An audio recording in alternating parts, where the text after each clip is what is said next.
Perang Rusia-Ukraina memasuki babak baru pada akhir September 2025. Serangan udara berskala besar kembali terjadi, menargetkan ibu kota Kiev dan beberapa wilayah lain. Operasi ini melibatkan ratusan drone serta puluhan rudal, menjadi salah satu serangan paling masif dalam beberapa bulan terakhir. Dalam video ini, kita akan membahas bagaimana serangan itu berlangsung, apa saja jenis rudal yang kemungkinan digunakan, bagaimana kondisi Ukraina saat ini, serta bagaimana dunia merespons.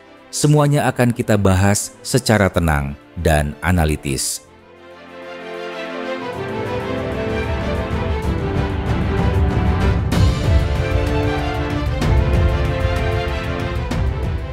Pada 28 September 2025, Rusia melancarkan operasi udara dengan intensitas tinggi. Menurut laporan resmi Ukraina, sekitar 595 drone dan 48 rudal dilepaskan secara bersamaan ke berbagai target.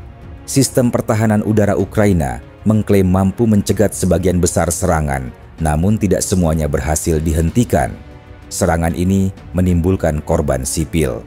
Sedikitnya 4 orang tewas, termasuk seorang anak berusia 12 tahun, dan puluhan lainnya mengalami luka-luka.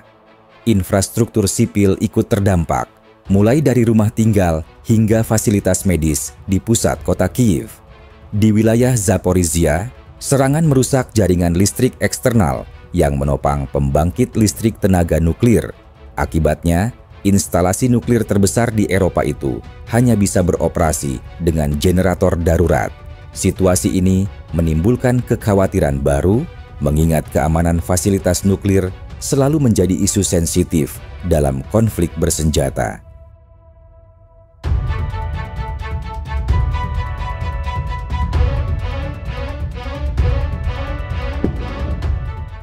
Meskipun rincian resmi tentang jenis rudal yang digunakan dalam serangan terbaru belum dirilis, pengalaman dari serangan-serangan sebelumnya memberikan gambaran.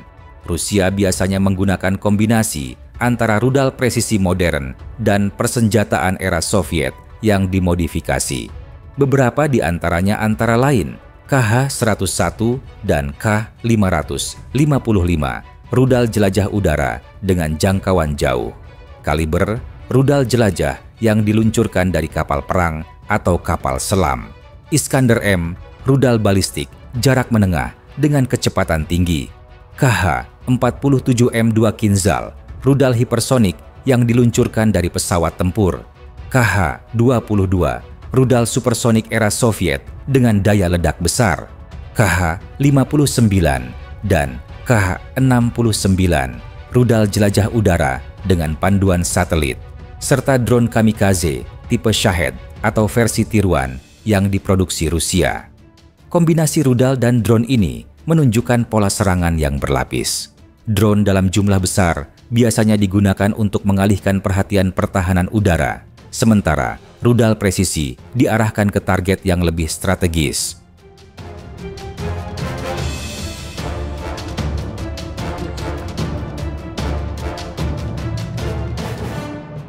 Kondisi Ukraina saat ini masih jauh dari stabil.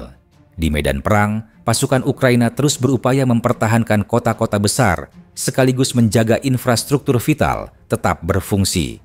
Secara militer, Ukraina mengandalkan bantuan senjata dari sekutu barat. Sistem pertahanan udara menjadi komponen utama untuk menghadapi serangan rudal dan drone yang datang hampir setiap minggu. Selain itu, pemerintah Ukraina mulai meningkatkan produksi senjata dalam negeri, terutama drone jarak jauh dan rudal darat ke darat. Namun di sisi kemanusiaan, tantangan sangat besar. Lebih dari 12 juta orang di dalam negeri masih bergantung pada bantuan kemanusiaan. Jutaan warga menjadi pengungsi internal, sementara jutaan lainnya pindah ke luar negeri. Musim dingin yang akan segera tiba juga menambah tekanan, terutama bagi mereka yang kehilangan rumah atau tinggal di wilayah dengan infrastruktur energi yang rusak.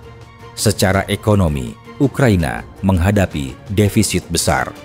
Menurut perkiraan, negara ini memerlukan hingga 65 miliar dolar pembiayaan asing sampai tahun 2027. banyak anggaran negara tersedot untuk kebutuhan militer, sementara sektor publik seperti pendidikan, kesehatan, dan pertanian terus mengalami gangguan.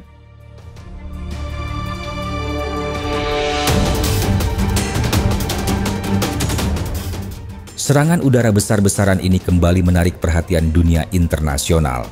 Presiden Ukraina Volodymyr Zelensky menyebut serangan itu sebagai tindakan teroris negara dan meminta komunitas internasional untuk menekan Rusia dengan sanksi lebih keras, terutama di sektor energi. Uni Eropa mengecam serangan tersebut dan menyatakan bahwa tindakan Rusia bertentangan dengan upaya perdamaian yang sedang diusahakan. Sejumlah negara Eropa Timur, khususnya Polandia, meningkatkan kewaspadaan militer.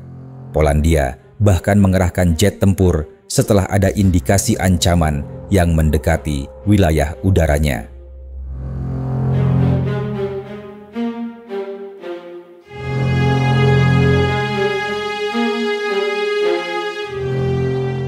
Serangan ini memperlihatkan bahwa perang belum menunjukkan tanda-tanda mereda. Penggunaan ratusan drone dan puluhan rudal dalam satu malam menunjukkan kapasitas Rusia untuk melakukan operasi skala besar meskipun telah menghadapi sanksi internasional selama bertahun-tahun. Bagi Ukraina, pertahanan udara tetap menjadi prioritas utama. Namun, tekanan terhadap infrastruktur energi dan sipil bisa menjadi faktor penentu dalam jangka panjang.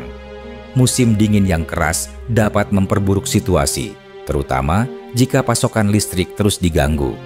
Di sisi lain, dunia internasional juga menghadapi dilema. Dukungan militer ke Ukraina menuntut biaya tinggi dan konsistensi politik, sementara diplomasi belum menunjukkan hasil yang berarti.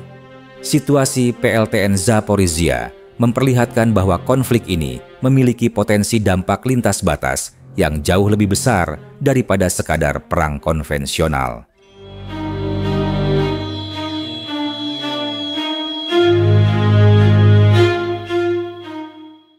Video ini dibuat untuk tujuan edukatif dan analisis semata. Kami tidak memihak pada pihak manapun, tidak mempromosikan kekerasan, dan tidak mendukung perang dalam bentuk apapun. Semua informasi yang disajikan bersumber dari laporan terbuka dan analisis geopolitik yang tersedia untuk publik. Tujuan kami adalah memberikan pemahaman yang seimbang tentang situasi global agar masyarakat dapat berpikir kritis dan bijak. Perdamaian, dialog, dan diplomasi adalah jalan terbaik untuk menyelesaikan konflik.